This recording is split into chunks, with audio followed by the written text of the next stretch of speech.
5:30 نشده هنوز. 5:26. اشغال بقیه اینطوریه که اصلا شبش رفتم پرشنبه شب پارتی کردان دماوند اشغال. خوب یه اشغالمون نشه. شب زود بخوابیم. شب زود بخوابیم که صبح بریم بدویم. صبح بریم بدویم. اونم چه دویدنی 2 ساعت راهه تا مقصد جایی که میخوایم بدویم. 1.5 ساعت مثلا حدودا میدویم دوباره 2 ساعت برمیگردیم.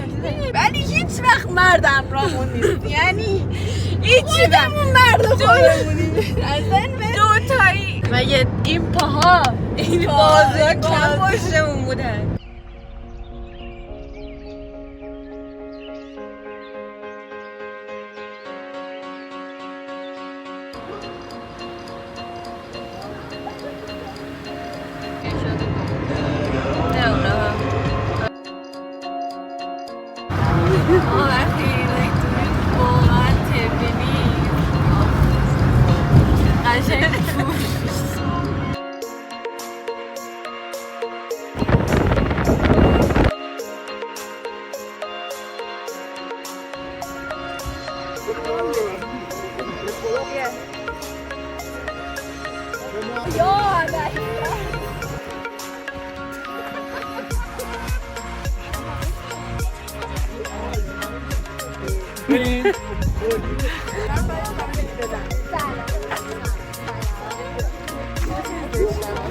نه باز حرف زدی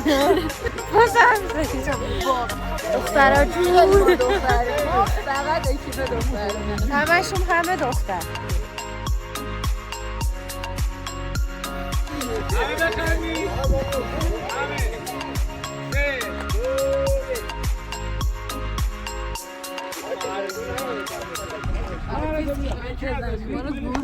با 10 کیلومتر 12 کیلومتر ما رو گول زدم. ما گول خوردیم الان.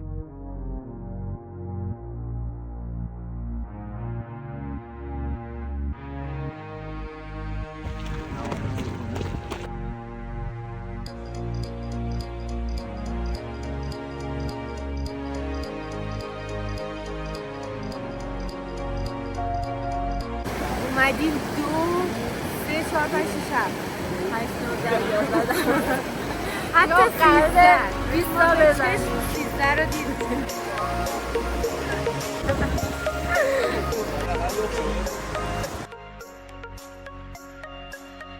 خیلی اینجا قشنگه.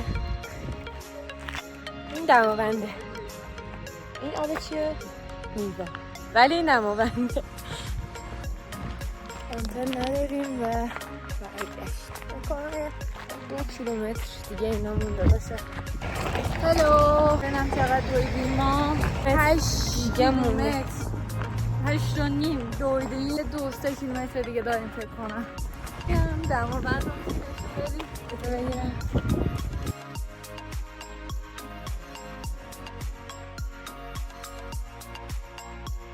چرا شد؟ 10 آره تشنمه گرمه دیگه گرمه.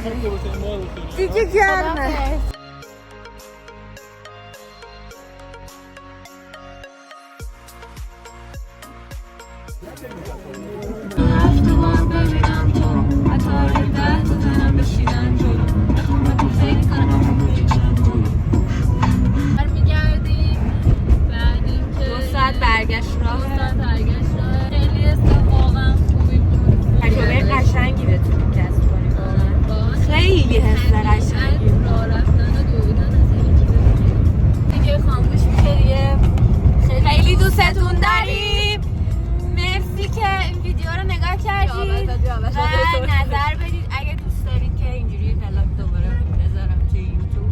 میتونه تفریحی باشه، میتونه ورزشی باشه، میتونه همه چیز ساده باشه. فکر کنم بعد 2 سال میخوام ویدیو بذارم توی یوتیوب.